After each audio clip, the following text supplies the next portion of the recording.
সামনে ২০২৪ সাল ২০২৪ সালে অনুষ্ঠিত হবে আমাদের ভারতবর্ষের সবচাইতে বড় নির্বাচন, লোকসভা নির্বাচন। আর এই লোকসভা নির্বাচনকে সামনে রেখেই দেওয়াল লিখন শুরু হয়ে গেল। এক কথায় শুরু হয়ে গেল দেওয়াল দখলের কাজ। রাজ্য তৃণমূল কংগ্রেসের নির্দেশ অনুযায়ী দেওয়াল লিখনের কাজে মাঠে নেমে পড়লেন তৃণমূল কংগ্রেসের কর্মীরা।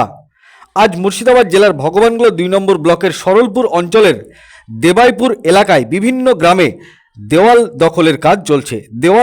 দেওয়ালে লেখা হচ্ছে সাইড ফর ২০২৪ তৃণমূল কংগ্রেস।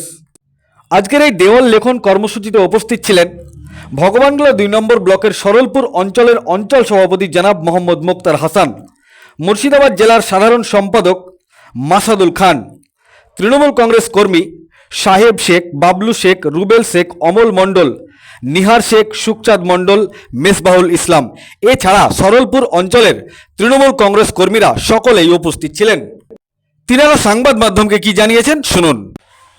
আমাদের আজকে দলীয় নির্দেশ রাজ্য তৃণমূল কংগ্রেস জেলা তৃণমূল কংগ্রেসকে নির্দেশ দিয়েছিল, জেলা তৃণমূল কংগ্রেস ব্লক তৃণমূল কংগ্রেসকে নির্দেশ দিয়েছিল। ব্লক তৃণমূল কংগ্রেস গত পরশু দিনকে একটা কর্মসূচি নিয়ে সেই কর্মসূচিতে আমাদেরকে বলে দিয়েছে ২৪ তারিখ থেকে আমাদের টোটাল ব্লকের ওপর অঞ্চল ভিত্তিক বুথ ধরে সাইড ফর করতে হবে। সেই অনুযায়ী আজকে আমরা সরলপুর অঞ্চল তৃণমূল কংগ্রেসের উদ্যোগে অঞ্চলের নেতৃত্ব নিয়ে আমরা দেবাইপুরের এই এক কর্নার থেকে, এইখানে আমাদের ৮টা বুথ আছে, দেবাইপুর, দাঁতমাটি, বেগুনডিহি সব মিলিয়ে এই এক কর্নার থেকে শুরু করলাম সাইড ফর। আমরা পুরো অঞ্চলটা এক এক করে প্রত্যেকটা বুথে আমরা সাইড ফরটা করব। ২০২৪ নির্বাচন আমাদের যখনই ঘোষণা হোক না কেন, আমরা যে অঞ্চল তৃণমূল কংগ্রেস প্রস্তুত নির্বাচনের জন্য, সেটা আমরা প্রত্যেকটা দেওয়াল আমরা প্রত্যেকটা মালিকের কাছ থেকে, যাদের দেওয়াল তাদের কাছ থেকে পারমিশন নিয়ে তবে আমরা সাইড ফর করছি। আগামী দিনে যেন কেউ বলতে না পারে যে আমরা সাইড ফর করেছি কিন্তু মালিককে জানাই। এর জন্য আমরা প্রত্যেকটা আগে মালিককে জানছি, তারপরে তার দেওয়াল বা তার দোকান আমরা নিচ্ছি। আমরা সরলপুর অঞ্চল তৃণমূল কংগ্রেসের পক্ষ থেকে সকল নেতৃত্ব আপনাদের সামনে দেখছেন। আমাদের এখানে মেম্বারগণ, জেলা তৃণমূল কংগ্রেসের সম্পাদক মাসাদুল ভাই থেকে আরম্ভ করে যারা আমাদের এখানে সাহেব, আমাদের পুরনো রফি, আমাদের যারা নেতৃত্ব দেয় এই চত্বরে, প্রত্যেককে নিয়ে একসঙ্গে আমরা একযোগে, বাবলু ভাই শুদ্ধ আছে আমাদের সঙ্গে, রুবেল আছে, অমল কাকা আছে, নিহার আছে, সবাইকে নিয়ে আমরা, মেজবাউল, সবাইকে নিয়ে, সুখচাঁদ সাহেব, সবাইকে নিয়ে আমরা একসঙ্গে দলগতভাবে আমরা আজকে সাইড ফর করলাম। আগামী যে লোকসভা নির্বাচন, এই নির্বাচন আপনারা কেমন চোখে দেখছেন? আগামী লোকসভা নির্বাচন দেখেন, গোটা রাজ্যে একটা বিজেপি, গোটা দেশে বিজেপি একটা মানে হিন্দু মুসলিম তাস খেলা খেলতে চাইছে। সেই খেলা থেকে মানুষ কিন্তু এই 10 বছর যে মোদী সরকার শাসন করলো তাতে মানুষ বুঝে গেছে যে এরা শুধু ভাওতা দিয়ে রাজনীতিটা করে।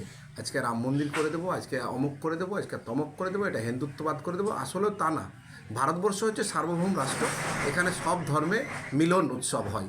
আপনারা দেখেছেন আমাদের রাজ্যে বিশেষ করে মাননীয় মুখ্যমন্ত্রী মমতা ব্যানার্জির নির্দেশে আমরা দেখেছি হিন্দু, মুসলিম, শিখ, ইসাই সব ধর্ম একসঙ্গে একইভাবে আমরা উৎসব করি। দেখেছেন যে আমাদের মুখ্যমন্ত্রী বলেছেন ধর্ম যার যার উৎসব সবার। আমরা দুর্গাপূজাতেও আমরা মুসলিমরা যে দুর্গাপূজার উৎসবে সামিল হই, তারাও আমাদের ঈদে এসে সামিল হয়। এগুলো আমাদের এখানে রাজ্যে এটা কালচার। এই কালচার আগামী দিনে ধরে রাখবে মানুষ, তার যোগ্য জবাব দেবে।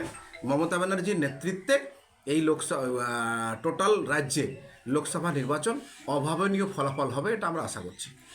আগামী যে লোকসভা নির্বাচন, বিশ্লেষকরা বলতে চাইছে যে নরেন্দ্র মোদী সরকার ভয় পেয়েছে, ওই জন্যই একের পর এক বিরোধী সাংসদদের সাসপেন্ড করছেন। কি বলবেন? যদিও এই প্রশ্নটা দলের ঊর্ধ্বতম কর্তৃপক্ষ করবে, ঠিক আছে।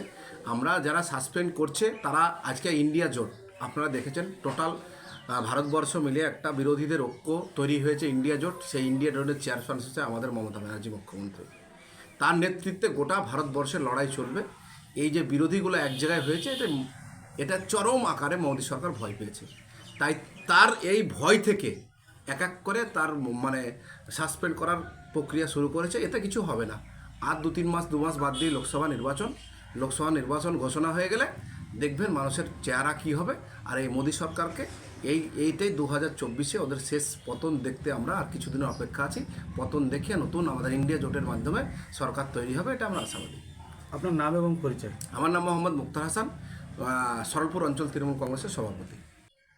আমাদের আজকে আমাদের এই পঞ্চায়েত সমিতি PS6 আজকে আমাদের মধ্যে এখানে উপস্থিত আছে আমাদের অঞ্চল সভাপতি মুক্তার হাসান এবং জেলা সোশ্যাল মিডিয়ার সভাপতি, এবং আমাদের মধ্যে উপস্থিত আছেন এখানে 8 বুথের আমাদের মেম্বারেরা আছেন, আমাদের বুথ সভাপতিরা ছিলেন।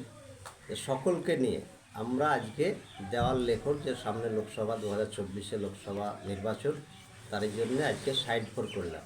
প্রত্যেক জনাকে অনুমতি নিয়ে সেটা সাইড ফোর করা হলো। তো সেই ক্ষেত্রে আমাদের এখানে মোটামুটি আমাদের পঞ্চায়েত সমিতি খুব আপনার মজবুত এখানে তৃণমূলের সংগঠন, সেটাই আপনারা ইয়েতে দেখেছেন। পঞ্চায়েত ভোটে প্রত্যেকবারই লিড হয় এবং মানুষ আমাদের সঙ্গে আছে। আপনার নাম পরিচয়। আমার নাম হচ্ছে মাসাদুল খান, আমি মুর্শিদাবাদ সাংগঠনিক জেলা তৃণমূল কংগ্রেসের জেলা কমিটির সম্পাদক। ধন্যবাদ।